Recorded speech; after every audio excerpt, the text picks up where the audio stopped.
ছাত্রলীগের ৭৫তম প্রতিষ্ঠাবার্ষিকী উপলক্ষে ঢাকা বিশ্ববিদ্যালয়ের অপরাজেয় বাংলার পাদদেশে বক্তব্য দেওয়ার সময় হঠাৎ মঞ্চ ভেঙে পড়ে যান আওয়ামী লীগের সাধারণ সম্পাদক ওবায়দুল কাদের।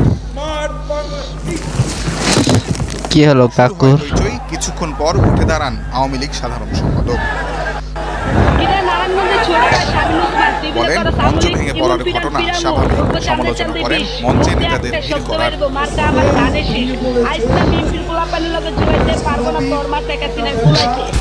তোর নৌকা এভাবে চলে যাবে, পানিতে ডুবে যাবে। দাঁড়া, অপেক্ষা করো কাকু, অপেক্ষা করো। নেতাদের মঞ্চেও এত নেতা আমাদের আরো কর্মীর দরকার। যে কোনো মঞ্চে গেলে সামনের লোকের সকলেই যারা রাজনীতি করেন তারা বুঝতে পারছেন কেন নেতা বাংলাদেশের এই অবস্থায় আমরা যারা রাজনীতি করি তো দেশের কর্মী উৎপাদনের দেশের মানুষের।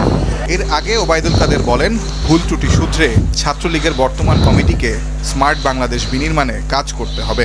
অতীতের ভুল থেকে শিক্ষা নিয়ে নবতর পথযাত্রা করতে হবে।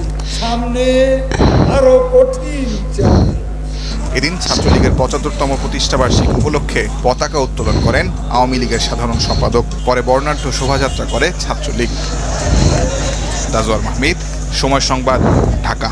টেক ব্যাক বাংলাদেশ হবে, এটা কথা মনে রাখিও ওবায়দুল কাকু, তোমার আশা পূর্ণ হবে না।